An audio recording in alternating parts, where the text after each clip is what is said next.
오늘 영상의 주인공은 직장인 아들의 이야기이며 아들이 직접 자신의 계좌를 운용 및 관리하고 있다는 점 참고하시고 영상 끝까지 봐주세요. 주식 투자하시는 분이라면 내 주식 계좌에 눈에 거슬리는 손절인 듯 아닌 듯 영혼 없는 패대기 치고 싶은 주식 계좌들 한두 개씩은 가지고 계실 텐데요.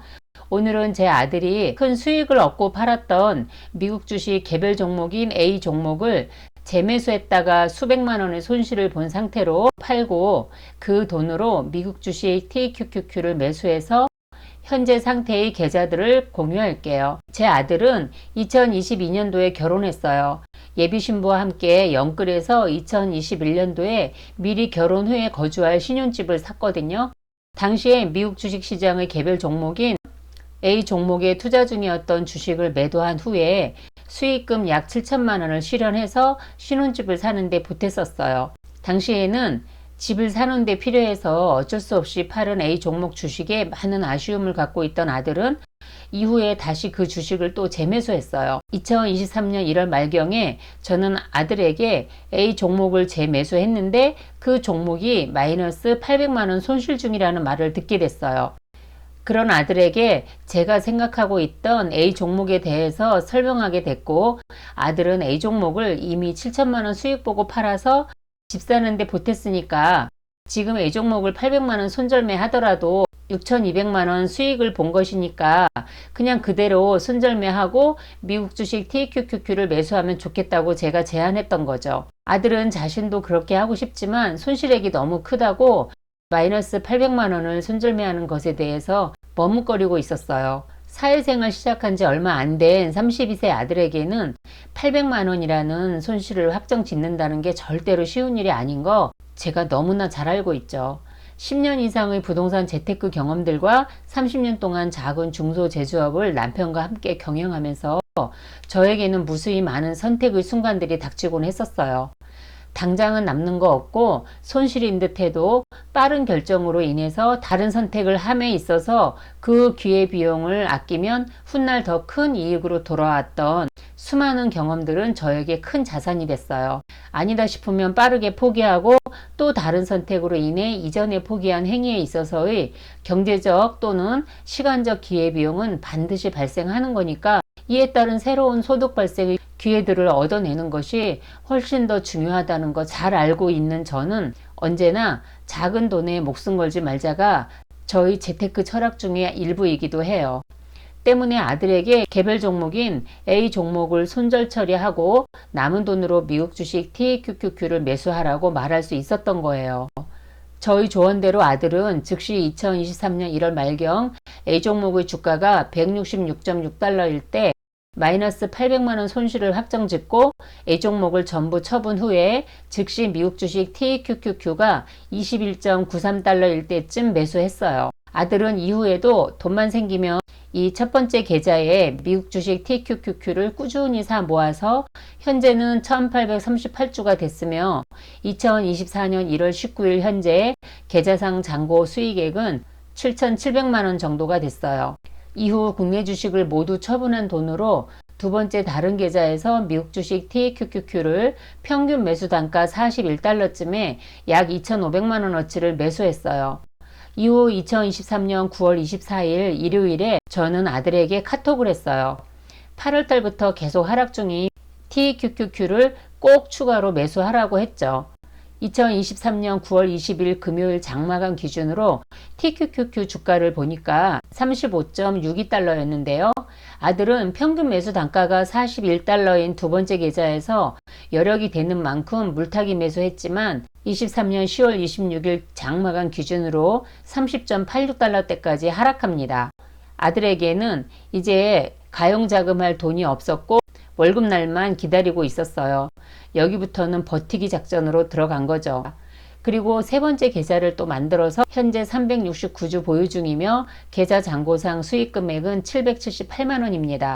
아들의 아내인 그러니까 저에겐 며느리가 올해 1월 말에 출산을 하는데요. 산후조리원 비용 등에 사용하려고 24년 1월 11일에 TQQQ 주식을 1,100만 원을 수익 실현하고 팔았어요. 이 계좌의 수익금은 현재 670만 원 정도입니다. 결론은 이렇게 개별 종목인 A 종목을 과감하게 800만원 손절매한 후에 미국 주식 TQQQ로 갈아탄 아들은 2024년 1월 19일 현재 보유 중인 TQQQ 3개 계좌의 총 평가 수익 금액은 약 1억 원이 됐어요. 자, 그럼 여기서 확인할 게 있어요. 아들이 A 종목을 손절하고 TQQQ를 갈아탄 2023년 1월 30일 기준으로 A 종목과 TQQQ의 상승분 차이를 단순 계산해 봤어요. 2023년 1월 30일 장마감 기준 A 종목의 종가는 166.66달러였고요. 2024년 1월 19일 금요일 현재 A 종목의 종가는 212.19달러입니다. 즉, 약 1년간 개별 종목인 A 종목은 27% 상승한 것이고요. 2023년 1월 30일 장마감 기준 미국 주식 TQQQ 종가는 21.93달러이며 24년 1월 19일 금요일 TQQQ의 종가는 54.54달러예요. 즉, 약 1년간 TQQQ는 103.16% 상승했어요. A 종목과 TQQQ의 상승률 차이는 약 76%로 미국 주식 TQQQ가 A 종목 상승보다 훨씬 더 큽니다. 2023년 1월 말경에 A 종목을 손절 처리하지 않고 지금까지 가지고 있으면서 TQQQ로 갈아타지 않았더라면 개별 종목인 A 종목에 물타기 매수를 꺼려하던 아들의 계좌는 지금쯤 더 큰 금액으로 마이너스 상태였을 것으로 추정할 수 있겠죠. 반면에 TQQQ 종목에 대해서는 믿음이 확고했던 만큼 당연히 물타기 매수할 수 있었으므로 실제 수익률은 A 종목보다 훨씬 큰 것이죠. 아들이 실제 사례로 설명했지만 제가 말하고자 하는 의미, 즉 시사하는 바를 느끼시면 좋겠어요. 개별 종목에 투자하는 것과 지수 추종 ETF에 투자하는 것 중 어디에 투자하는 것이 좋을 것인지와 그리고 포기할 수 있는 결심이 투자에 있어서는 너무나 중요하다. 바로 이 얘기를 하고 싶은 거예요. 성장성이 폭발적인 개별 종목은 우리에게 큰 기회가 오면 또 큰 돈을 벌 기회도 분명히 존재하지만 악재인 뉴스 하나만 터지면 주가가 곤두박질 치는 개별 종목의 변동성을 감수하느니 차라리 분산 투자 개념의 지수 추종 ETF를 저는 선택했어요. 그 중에서도 좀 더 공격적으로 3배수 ETF인 미국 주식 TQQQ에 투자하는 것을 저는 선택했던 것이고요. 지수 추종 ETF에 투자한다고 해서 저처럼 반드시 3배수 ETF에 투자할 필요 없다는 거 강조하고 싶어요. 그냥 마음을 비우고 미국 S&P 500개 기업의 주가 지수를 추종하는 SPY ETF나 또는 미국 나스닥 100개 기업 주가 지수를 추종하는 QQQ ETF에 투자하시는 게 훨씬 더 오랜 기간 편안한 투자할 수 있다는 점을 잊지 마세요. 미국 주식에 처음 입문하시는 분들은 SPY ETF나 QQQ ETF에 적당히 나누어서 투자해 놓고 그냥 본인 일을 하시면서 내가 매수한 평균 단가 아래로 하락하면 기회다 하고 물타기 매수 들어가서 평균 단가 낮춰가시고 수량 늘려가다 보면 어느새 또 수익권으로 들어와 있게 됩니다. 무리해서 처음부터 TQQQ에 투자하면 큰 변동성에 버티지 못하고 손절매하는 분들이 대부분이에요.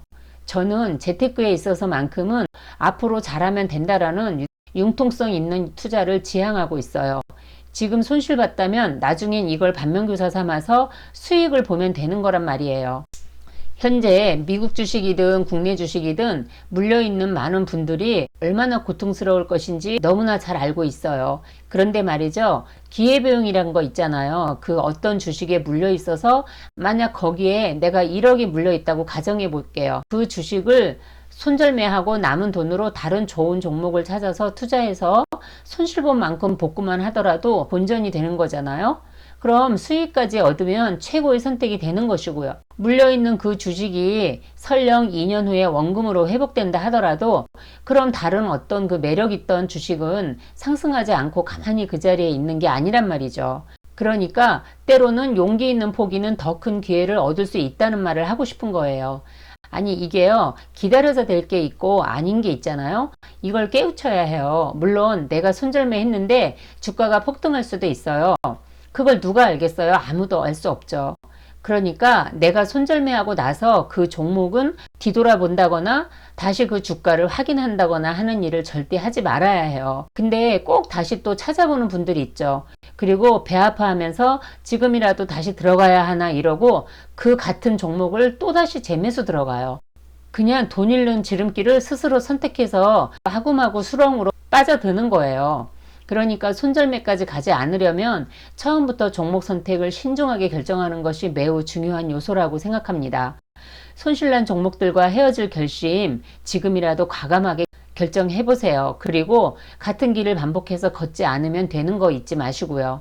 저희 미국 주식 TQQQ 이야기가 계속 궁금하시며 구독, 좋아요, 알림 설정까지 꾹 눌러주세요. 감사합니다.